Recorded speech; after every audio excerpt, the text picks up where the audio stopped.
Lepo pozdravljeni, študentke in študenti, bivše študentke in študenti, kolegice, kolegi, cenjeni gostje in vsi, ki vas zanima kaj več zvedeti o poklicu gospodarskega inženirja.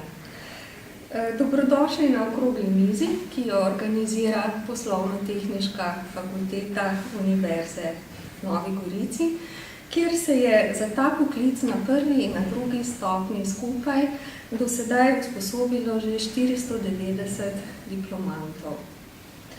Ker je danes prvi dan novega študijskega leta, so naše prve misli danes namenjene našim novim študentkam in študentom, se pravi novim bodočim gospodarskim inženirjem in gospodarskim inženirkam.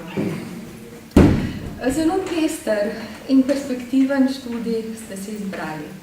Dobili boste res širok pogled vse, kar je pomembno za uspešno delovanje podjetij v sodobne tehnologije, poslovne vidike, delo z ljudmi, vedno bolj pomembno informatizacijo procesov. Predvsem pa boste videli vse omenjeno v povezavi, ne le parcialno. In ravno ta sposobnost sistemskega pogleda in obravnave je ena od glavnih prednosti gospodarskih inženirjev. Študijski program smo pred kratkim posodobili.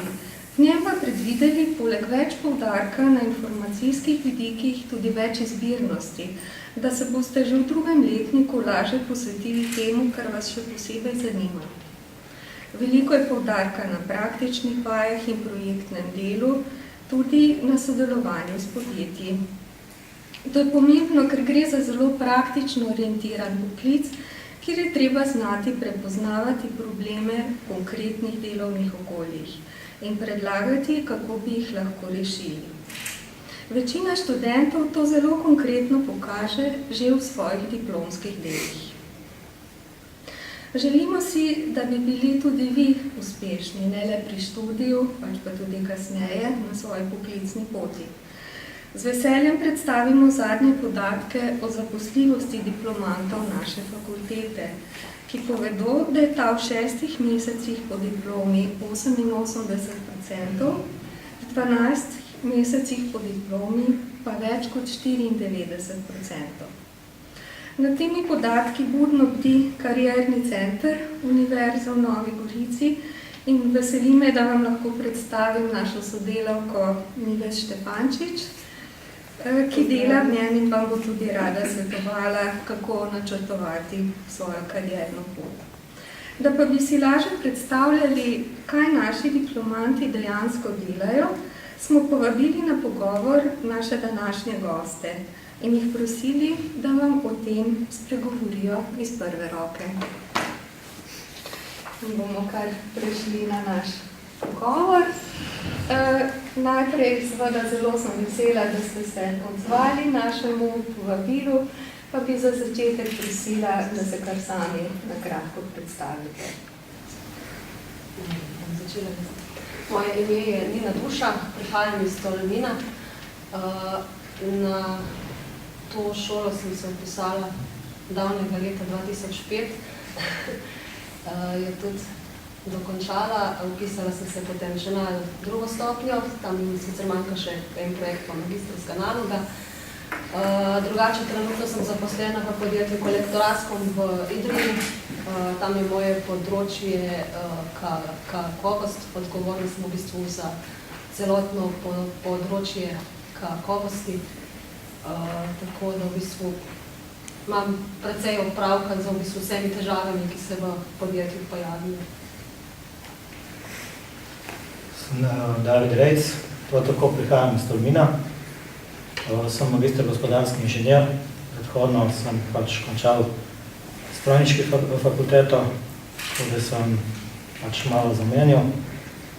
Zaposlen sem v razvojni firmi Sieva, delam pa v Hidrija IT kot strokovnjak za razvoj, na dizajnu in konstrukciji.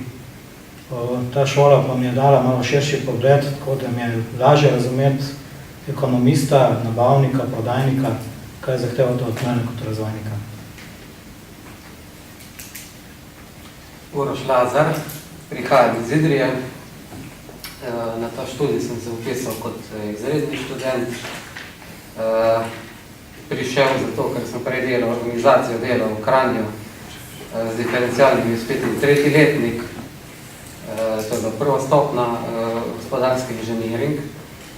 Takrat sem delal še v Kopru, v bivšem Tomosu oziroma v Hidrinem enoti Mototek kot vodja nabave.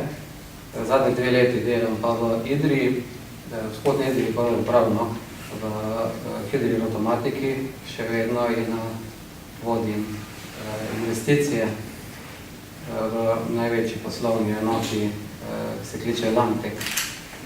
Tam delamo elektromotorje oziroma statorje, rotorje elektromotorjev in vse te investicije, ki so povezane z zagonom novih projektov, nekako pride na mojo mizo in je kar pretečen izziv, kot je rekel kolega, vse te službe, različne poglede, različne aspekte samih projektov spraviti skupaj pa poenotiti v eno celovito zgodbo in uspešno zaključiti projekt. Jaz sem Anja Ličen, prihajam iz Šentpasa. Po poklicu sem slovenistka, ampak ker se mi je zdelo, da s tem nisem izpopolnila svega cilja in da sem pač malo nekaj mi je manjkalo. In ker sem vedela, da pač če želim v življenju uspeti, moram tudi malo poslovne strani odkriti, moram malo vedeti, kako podjetja funkcionirajo. Sem se pač odločila, da se vpišem še na gospodarski inženiring. Ko sem uspešno diplomirala, zaposlena sem na Soških elektrarnah v službi za kakovost, pač skrbim za ISO standarde, za dokumentacijo. Hkrati pa sem vodja projekta Dokumentni sistem, ker pač skrbim, da se brez papirno poslovanje uvede v podjetje, iščem rešitve boljše, pač skrbim, da je ta prehod čim bolj prijazen uporabnikom. Imam projektno skupino, tako da v bistvu delujemo v večjih in skrbimo za to, da podjetje, kar se tiče pošte in vseh dokumentov, poteka pač nemoteno. Hvala lepa. Zdaj ste glavnem tudi že malo povedali, kaj so vaše glavne naloge.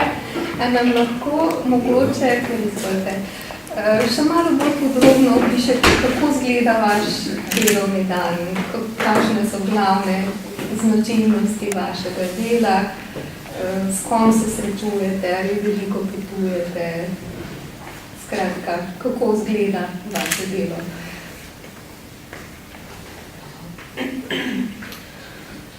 Jaz trenutno pri svojem delu sodelujem oziroma nekako vodim 3 projekte. Več ali manj so to projekti, ki spadajo v področje bitke, proizvodnje in production. V bistvu so projekti, vsi nekako spadajo v podobno področje, ampak so njihovi cilji precej različni. Pri enem projektu, na primer, upeljujemo sistem Kanban med 2 lokacijami. Našim podjetjem ima namreč 2 lokacije, v spodnji Idriji, eno v Idriji. Pol izdelke izdelujemo v spodnji Idriji, te potem v bistvu vozimo v Idrijo, kjer jih ugrajujemo naprej v naše izdelke. Recimo, pojavil se je problem, da so nam izdelki zmanjkovali. V spodnji Idriji so recimo vedeli, da nam bo zmanjkalo, v Idriji smo pa že ustavili proizvodno in potem smo se odločili, da bomo upeljali ta sistem elektronskega kanbana. To pomeni, da bodo že v sistemu avtomatsko vsi bili seznanjeni z trenutnim stanjem zaloge, tako da lahko zelo hitro potem tudi ukrepajo, pa začnejo z novo proizvodnjo oziroma da proizvodnjo ustavijo, če vidijo, da je teh izdelkov dovolj. Potem recimo drug projekt, tudi zanimiv, ko se je pokazala potreba po povečanju kapacitet na določeni liniji. Kupec je izrazil željo po večjih količinah. Predlagali so celo nakup še ene dodatne proizvodne linije. Ko smo začeli malo analizirati podatke, smo ugotovili, da niti trenutna linija, na kateri te izdelke proizvajamo, ne dosega tistih kapacitet, ki bi jih lahko. Najprej smo mislili, da je težava v samih taktih teh posameznih operacij na liniji. Moja naloga je bila, da grem in nekako analiziram, kaj so težave. Seveda najprej začnemo z merjenjem taktov posameznih operacij in v bistvu smo zelo hitro ugotovili, da težava ni v teh taktih, ampak v zastojih, ki se na liniji pojavljajo. Tako da v bistvu potem smo vključili zraven še druge oddelke, ki sodelujejo pri izboljšanju te linije, recimo stroje gradnjo, vzdrževanje, tehnologija, itak vedno sodeluje zraven. In trenutno zdaj imamo kar tedenske sestanke, kjer se pogovarjamo o tem, kaj bi še lahko izboljšali, kako bi te kapacitete povečali, zmanjšali težave z izmetom. V bistvu smo ugotovili, da se da precej te naše kapacitete povečati že s temi drobnimi izboljšavami na liniji, brez takojšnjih investicij v nove proizvodne linije. Drugače, zraven teh projektov se še vedno ukvarjam tudi z dobavitelji, tudi z malo elektriko sodelujemo recimo, pa z kupci. Pred enim mesecem smo šli na recimo službeni obisk skupaj s tehnologijo pa z vodjem programa v Lož na Madžarsko. Smo se dogovorili v bistvu za obisk, da so nam predstavili njihove proizvodne linije, kjer naše izdelke uporabljajo. In to samo zato, da so nam v bistvu, da smo lažje razumeli, kakšno funkcijo ti naši izdelki sploh imajo, ker na ta način potem se v bistvu enostavneje odločimo, katere so tiste karakteristike, ki so na izdelku res pomembne, da ne mečemo poroč v izmet izdelkov, ki bi dejansko lahko bili dobri, pa istočasno pošiljamo izdelke, ki mogoče za kupce niso ustrezni. Da tudi v bistvu potem z Bošem kar precej dobro sodelujemo. So nam res predstavili vse linije, kjer vgrajujejo naše izdelke. Smo se tudi dogovorili, da jim recimo vzorce naših izdelkov pošljemo, tiste, za katere smo mi smatrali, da so še vedno uporabni, pa se recimo so v fazi, ko testirajo, pa ne bodo sporočili, če je to uporabno. To se zdaj nekaj spomnim. Drugač pa seveda kakovostniki smo vedno prisotni pri vseh presojah in teh notranjih presojah, ki jih izvajamo na posameznih divizijami, kot tudi pri presojah zunanjih izvajalcev, ISO pa ISO TSOX smo imeli v prejšnjem tednu. Sodelujem pri prevzemu novih izdelkov v proizvodnjo, recimo, ko pridejo iz razvoja. Trenutno sem aktivno vključena tudi v proizvodno linijo, ki jo bomo verjetno še v tem mesecu selili na Kitajsko. Prejšnji teden smo imeli presojo, v bistvu interno so nas prišli v bistvu proizvodnjo iz Kitajske, iz Nanjinga so nas prišli presoje, da ocenijo naš proces, če je ustrezen. Pojutrišnje imamo na obisku še kupca Broze, tudi nam bojo isto to presojo še enkrat izvajati, tako da če bo vse v redu, bomo še v tem mesecu tisto linijo preselili, pa bom pa malo lažje dihali. No, jaz sem prej omenil, da sem strokovnjak za razvoj v Hidri IT. Tam sem član razvojnega tima na svečki Senzor in tlaka. Ta program je, projekt je zdaj v zadnjem stadiju. V bistvu se že izdeluje linije. Zadnje spremembe, ki so še dovoljene na izdelku, predno nam področi kupec Volkswagen zamrzne dizajn. To pomeni, da je treba v bistvu v timu sem zadolžen za konstrukcijo, 3D modeliranje, tehnično dokumentacijo, izdelavo risb. Risbo se vsak mi zdi lahko preprosto zadeva, ampak ko imaš tega kupca vzad kot je Volkswagen, mora biti to vse strogo po njihovih standardih. To pomeni, ni dosti, da poznaš ISO standarde, ampak moraš poznati tudi Volkswagen notranje standarde. Poleg tega sodelujem zdaj z razvojnimi tehnologiji, ki razvijajo te linije, tako da se izdelki prilagajajo tudi zahtevam linij. Bil sem z njimi recimo tudi dvakrat na šolanju v Trumfu, ki je tudi naš dobavitelj za lasersko varenje. Ne zaradi tega, da bi se naučil variti, ampak da bi razumel, kako mora biti izdelek dizajniran, da omogoča lasersko varenje. Potem sodelujem tudi z nabavno službo, To pomeni obiske pri dobaviteljih, v Sloveniji Iskra ISD, v Italiji imamo Provedanja, v Franciji Ivaltech. To so večinoma dobavitelji struženih komponent, za katere smo v glavnem mestu odgovoren. To spet pomeni usklajevanje risb z možnostmi, ki jih ima nekdo z njegovim procesom obdelave, izdelave. Še pred enim letom smo bili prepričani, da imamo recimo popolnoma povihtano vse. Sestava te svečke se vrši po čisti sobi.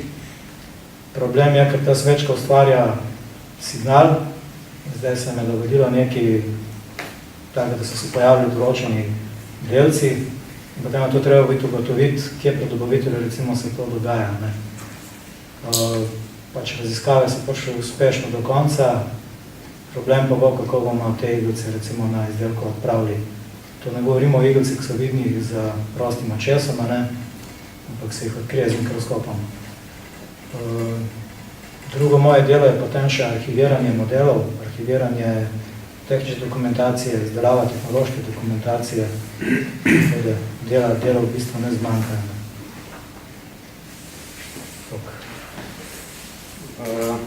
Hidri automatiki v Lamteku, kjer vodim ta del investicij za nove projekte. Lahko rečem, da imamo stalno v teku 70, pa celo tam do 100-110 projektov v vsakem trenutku.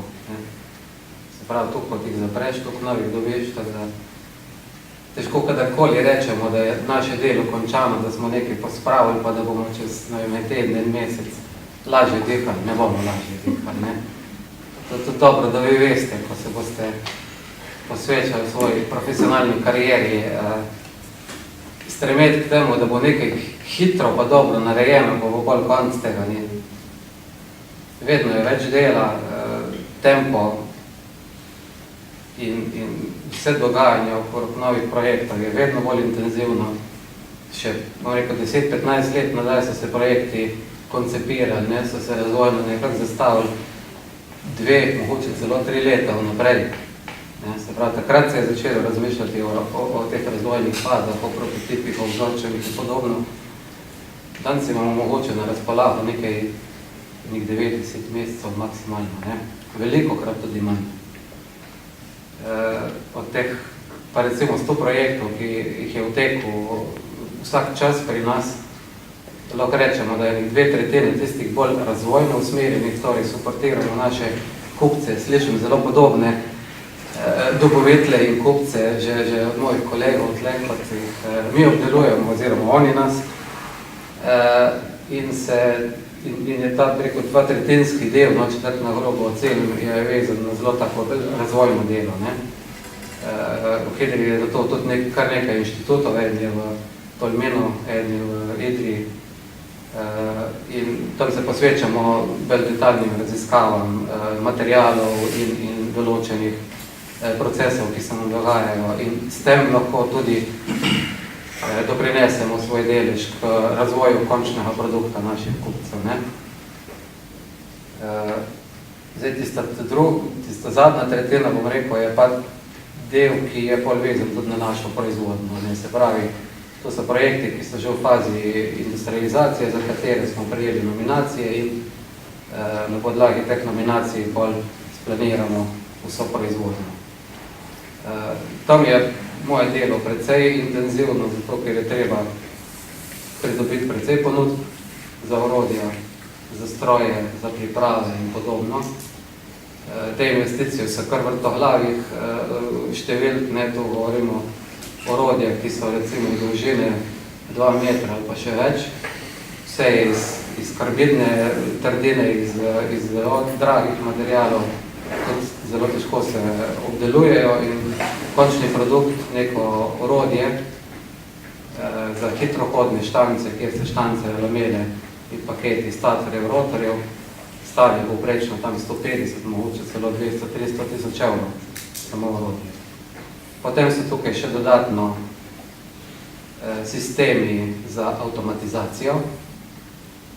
Kot nabavnik se bom bolj precej nekako tehnično spustiti tudi določene tehnične specifike prvič orodij, torej strojniškega dela produkta, na drugi strani pa avtomatizacija, ki suportira te izdelke, torej vse, kar prihaja vam z orodja, se potem še naknadno očisti, ne, to so tukaj, slišimo, so zelo, zelo stroge zahteve po čistosti izdelkov, torej izdelke čistimo, jih kontroliramo mehansko, torej njihove karakteristike, višine in podobno. In tudi v tem kontekstu kot nabavnik moram razumeti funkcijo vseh teh enot, ki avtomatizirajo naše proizvodne procese, predvsem tudi zato, da se lahko pri vsakem naslednjem projektu tudi dobro sodelujem, da dam svoj doprinos in da tematiko dobro razumem, kaj kupujemo. Orodjarje, ki jih ni tako veliko za to branžo, imamo, precej jih imamo v Italiji, nekaj jih je v Švici, sodelujemo tudi z orodjarji z Japonske. To pomeni, da je moje delo tudi v tem kontekstu dinamično, se treba kar prejkrat vsi s to avto ali pa kakšno drugo sredstvo in pridi dobavitelju,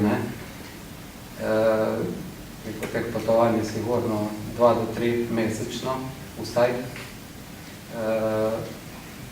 Je pa moje delo, po večini zaključeno takrat, ko je investicija, ko je projekt uspešno prenešen v proizvodno. Pravi, ko se enkrat začne industrializacija, potem to tehnologija in vodje projektov zagrabijo, nekako je to pol posvojiti, zagrabiti in s temi sredstvi, s temi orodji delati. Če bi živeli v idealnem svetu, potem je najbrž veliko stvari kupiti precej dražje, precej boljše, precej bolj sofisticirane, ampak stalno je treba stremeti k temu, da predvsem z našim znanjem, z našo inovativnostjo, z našim pristopom, preko iz malega naredimo nekaj dobrega, nekaj vzdržnega, nekaj kvalitetnega in tudi dodamo svoj kanček inovacij v ta naš proces, v te naše rešitve, ki jih apliciramo v proizvodnji. Tam enostavno ni, nikoli, je pa treba vedno imeti v vidu, da je potrebno v okviru predvidenega budžeta, torej sredstev, ki so namenjene, ki največkrat kupec, da torej pridobimo z nominacijo, v okviru teh sredstev tudi ves projekt speljati do konca, vse investicije pokriti in še kaj mora ostati. Velik problem je, ko se zgodi nasprotno,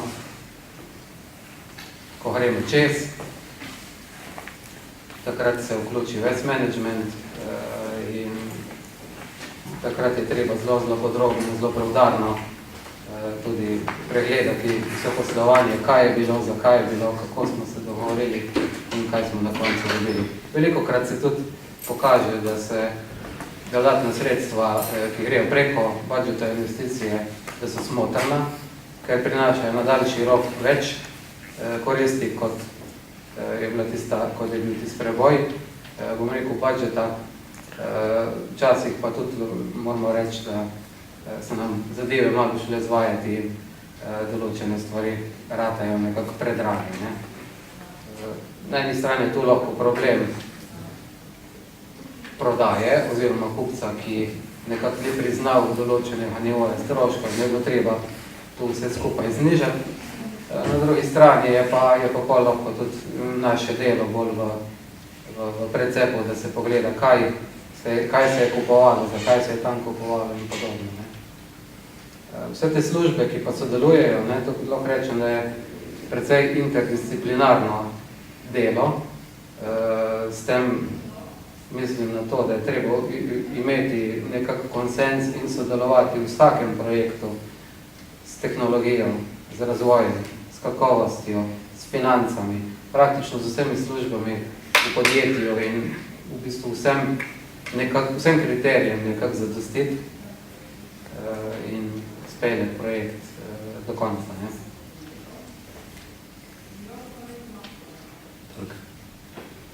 mi v bistvu imamo sam en proizvod, pa že tega vse kupi sam en kupec, imamo pač elektriko.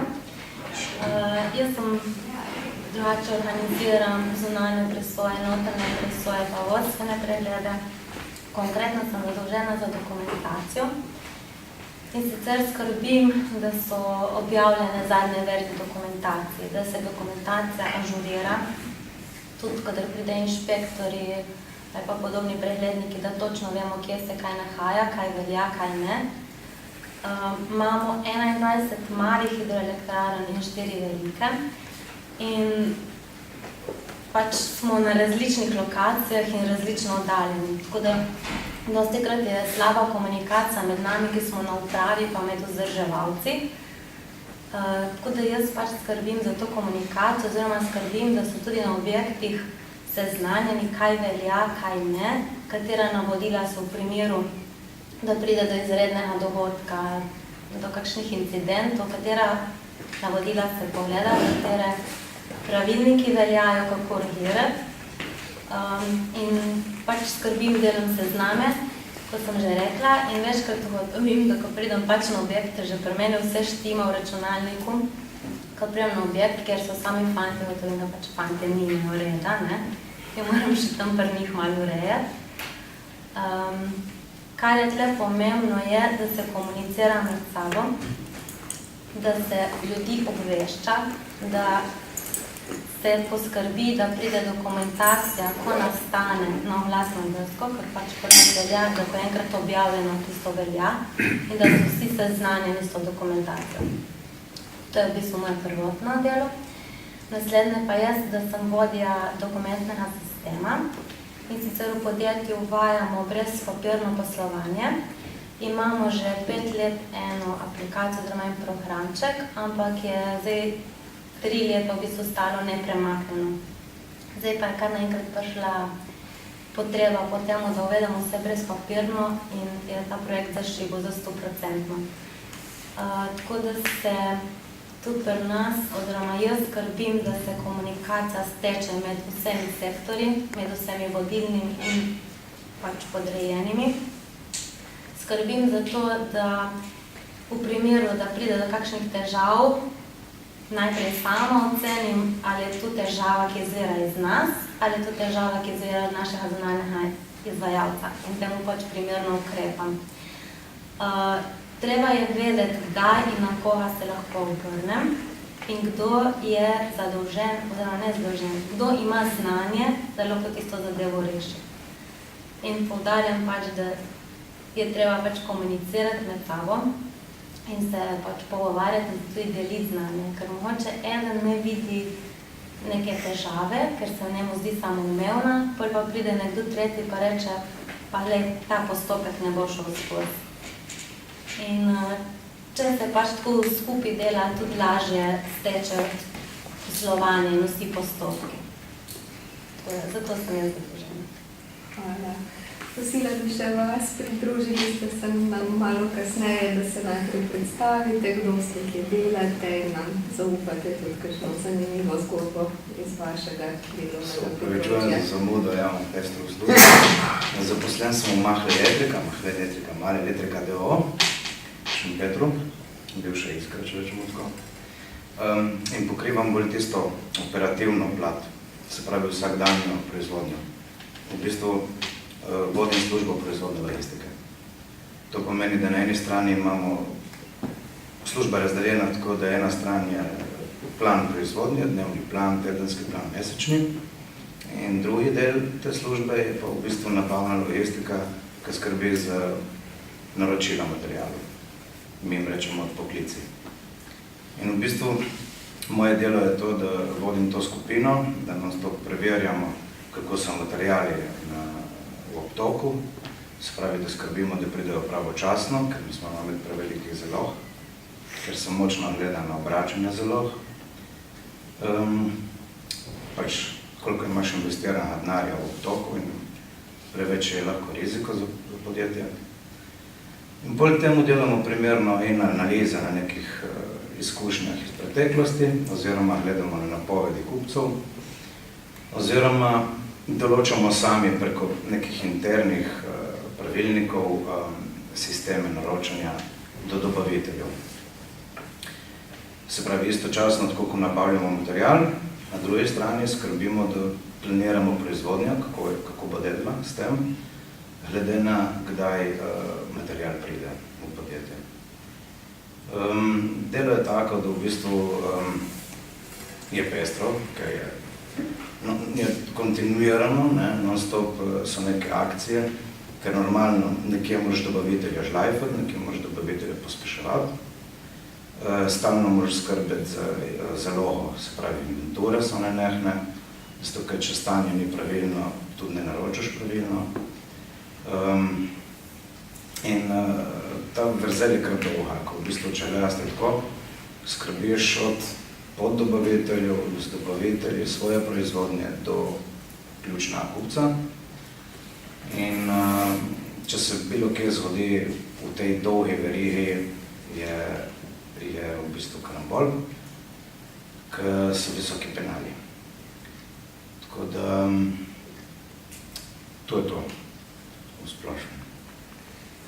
Hvala. A nam lahko mogoče zaupate tudi, kako se vi počutite v tem poklicu, ali ste s njim zadovoljni, kje vidite njegove prednosti, v čem mogoče tudi kakšne težave? Moče lahko res. Ta poklic je tako, da je v bistvu v podjetju se lahko uporabi povsod. Pri nas se na primer zaposlenih 500 izobrazbo, eden ima čez nabavo, ena ima čez projekte, druga skrbi, da se pridobi gradbena dovoljenja, uporabna dovoljenja, pač skrbi za dokumentacijo, ki je potrebna potem za nadaljna dovoljenja. Potem sem jaz, ker pač imam te zunanje presoje, ISO standarde in ta projekt. In je pa še en fant, ki je zadolžen za to, v bistvu, da vse funkcionira v podjetju. Skrbi za vhodno-izhodno pošto, skrbi za arhiv. Tako da je res tak poklic, ki se ga da uporabiti na vseh področjih. To se mogoče vidi tudi tukaj, ko se pogovarjamo, ko smo predstavili v bistvu svoje delovno mesto, ki se v bistvu med sabo razlikujejo, ampak vseeno vsi vemo, o čem kdo govori, v bistvu, kar nam je res ta študij dal precej široka znanja na vseh področjih, kar se potem tudi tukaj pokaže. Tudi smo vedno dobro sogovorniki in za nabavo, oziroma za logistiko in z razvojem tehnologijo, z vsemi službami v bistvu lahko zelo dobro sodelujemo za naprej znanje. Jaz recimo delam v projektnem timu, razvojnem timu. V mojem timu sta 2 doktorja znanosti, 2 magistra znanosti, 2 z področja strojništva, 2 sta eden z elektrotehnike, eden fizike. Potekajo preizkusi, testi. S prejšnjo izobrazbo kot diplomirani inženir strojništva je bilo to nekako, ker je v našem kraju, v naši okolici pomanjkanje tehničnih poklicov, sem lahko postal razvojnik, zahteva avtomobilske industrije in po TS ISO je v avtomobilske industriji zahteva, da je razvojnik ima vse univerzitetno izobrazbo. Koliko sem gledal pač okrog sebe, vedno več mladih prihaja zdaj že kot magistri gospodarske inženirji, magistri strojništva. Enostavno po času bi postal za časom, ampak ne bi ustrezal več delovnem mestu. In nekako s to izobrazbo sem si po svoje zagotovil, da sem ostal tu. Prav zdaj poteka moj vpis v register pri Agenciji za razvoj in raziskave Republike Slovenije, zato ker sem dvignil izobrazbo na pravi nivo. Moje prejšnje znanje, moja pač šola je potekala od vajenca preko strojne tehnične, da se šel do te. Mi je dalo nekako dovolj tega strokovnega strojniškega znanja. Ko sem pa začel šolati se tu na tem magistrskem študiju, sem povedal, da mi je manjkalo širine. Bil sem strogo specializiran, razumel sem samo svoje delo, samo svoj prav, samo svoje želje narediti izdelek 100 super odličen. Ni me zanimala cena, ni me zanimalo, kako bo to nekdo zmontiral, ni me zanimalo, kako bo to nekdo prodal. Ker če izdelek predrag, ga ne moreš prodati, če je komponenta predraga, to nihče ne more narediti. Ja, smešno se sliši, ampak je tako. Izdelek je bil pa odličen, lahko celo večen, recimo, če gremo na rok trajanja človeškega življenja. Ne. Potem pa, ko začneš prav pri predmetu sodobne tehnologije, sem se navadil tudi raziskovati, pa malo pogledati tudi na kakšno drugo področje, pa začeti uporabljati tudi materiale, ki mi niso bili znani. Da sem imel prav en zanimiv problem, ko sem moral eno komponento zamenjati, material je odgovarjal vsem tehničnim specifikacijam razen meni, bil je magnetno. To pomeni, bilo karkoli smo delali med obdelavo, se nam je namagnetilo in tiste iglice, ki so bile namagnetene, so nam povzročale stik. To bo treba nadomestiti s podobnim materialom, z enakimi tehničnimi razteskami vse. Dobili smo precej materialov, eden je stal čez 600 € kilogram, navadno jeklo stane pri 8, ne. Na koncu smo zdaj dobili, ni jeklo, ampak je niklova spojina, ki ima podobne karakteristike, kot jeklo, ki smo ga uporabljali. Cena je kot 40 € kilograma, ne. In spet smo imeli dve opciji. Ena je bi bila, da naroče mi rečemo custom, ne, eno tono materijala, pa se malo igraš, kot to so zelo drobni koščki. Ta tona materijala bi recimo zadostovala za ne 3-4 leta milijonske proizvodnje, ne, pomeni over market, over budget, ja. Ta podobna, niklova, je pa samo v Ameriki 24 proizvajalcev, ki izdelujejo ustrezne palice. Ampak treba je bilo samo malo sjesti doma za računalnikom, malo potuhtati. To, ko sem delal po profesorju, kad sem dobil temo iz nanotehnologije, sem predstavljati, zdaj, da delaš železen, pa kar naenkrat nanotehnologija. Ampak sem takrat res raziskal in poiskal tiste projekte, ki so se dogajale, ne. In sem tudi tu razumel, da je treba včasih tudi malo čez planke pogledati. In recimo, to mi je ta šola dala. Ja, gospodarski inženiring je, mislim, da je meni osebno tako zelo dober poklic, rečem smer, ki pokriva več področij, ne. Recimo, v moji službi je fajn to, ker ti se navadil v bistvu analizirati stvari, načrtovati, povezavati, ko v bistvu, da besedno gospodarski inženiring je tudi dosti tega, ki povezuje ekonomijo in stroko. In tle je fajn, ker v bistvu te ne peljejo žejnega na sestankih, ker v bistvu poznaš oba področja dokaj dobro. In ti prije zelo prav.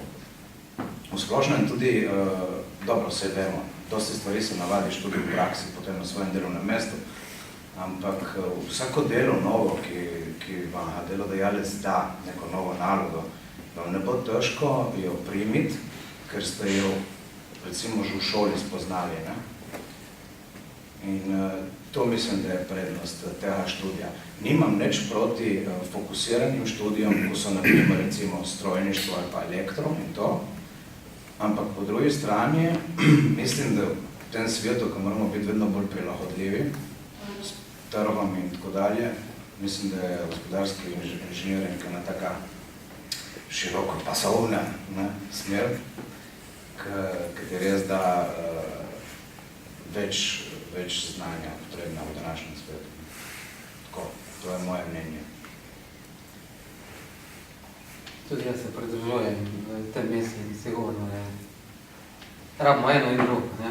Rabimo strokovnjake, rabimo pa tudi tiste, ki rekel, z mogoče eno koraka distance nazaj malo širšo sliko gledajo, ne? In tu je gospodarski inženiring, za moje pojme tu je. Na vseh področjih poslovanja firme imamo nekako razdeljeno svoje mnenje, imamo izkušnje, nekako sodelujemo z vsemi področji v firmi in to, da smo žejni, dejansko res se težko zgodi. Na vsakem sestanku ali pa na vsaka tematika, ko se odpre, nekako lahko aktivno sodelujemo. pa niti ni tukaj pomembno, ali to bolj ekonomske narave, ali tehnične narave, ali so kakšne razvojne izzivi praktično posod lahko pridodamo svoj del. Včasih tudi s tem, da mogoče neke stvari, ki imamo občutek, da zaidejo kolegi, jih malo ustavimo, pa rečemo, čakajte, poglejmo, kaj je cilj, kaj želimo, kam hočemo priti, kaj hočemo doseči.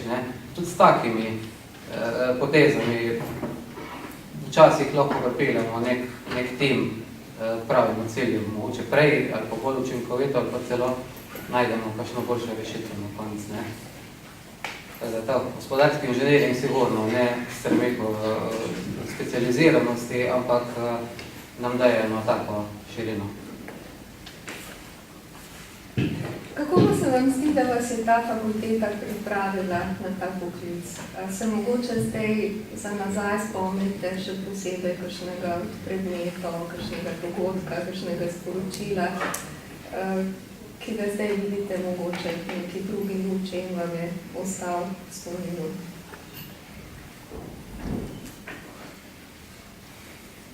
Meni je moče poslovni informacijski sistemi, ker je pač malo programiranja. Vedno, jaz sem punca, kaj bom to rabila, me to splošno bo prišlo poštev. Pa dobim prakso in kaj je bilo prvo, kar so mi naročili, jaz programiram program, da bomo lahko dokumentacijo vodili. In v bistvu je bilo fajn, ker so mi dali proste roke pri izbiri programa, tako da sem imela že podlage z fakultete in sem potem sama nadgradila. Malo si pomalo z Googlem, malo vprašal sodelavce, ampak tako sem lepo naredila en programček, ki sem ga pol kasneje tudi nadgradila za diplomo in ga danes v bistvu sama rabim, tako da ni bilo zelo uporabno.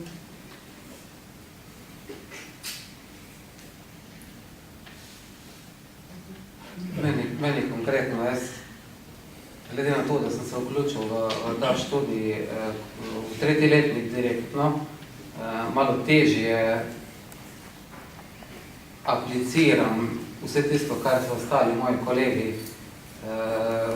dobili v vseh letnikih svojega študija tle, ampak v vsakem primeru način, prek katerega sem prej delal in zdaj se sigurno razlikujeta. Malo prinese izkušnje, malo prinese mogoče druga okolja, drugi sodelavci, ampak se mi zdi, da stalno nekje tako malo, mogoče celo podzavesti ali pa nekje od zadaj izmeraj, ko se za trenutek ustaviš, še malo razmisliš na malo drugačen način in to je dejansko tisto, kar si znanja pridobil na fakulteti in skozi te razne naloge, ki smo jih tle imeli in vaje, mogoče prikličeš tisto v spomin in probaš skozi take filtre nekako, ki si jih dobil na fakulteti, tudi te probleme, ki jih imaš v službi, pa te izzive razumeti in najti v nek smisel.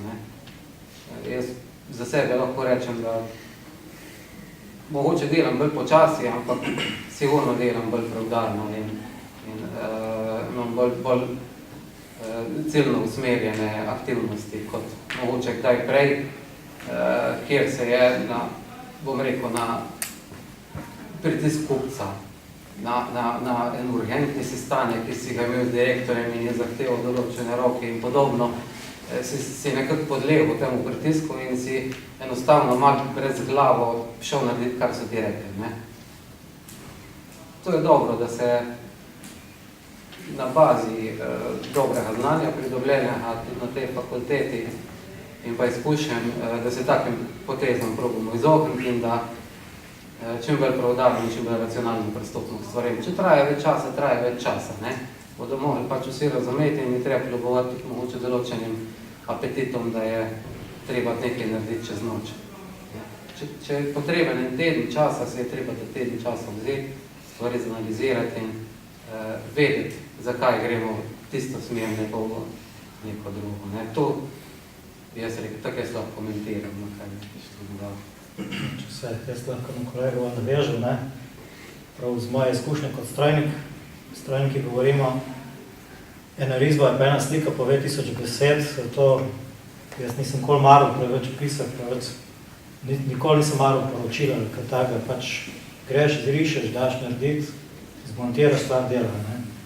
To je razumljivo drugemu strojniku, ni pa več razumljivo nekomu elektrotehniku, elektroinženirju, še manj nekemu nabavniku, še manj nekemu prodajniku. Ne. In potem on niti ne ve, ki bo prodajal, ko mu daš tisto risbo.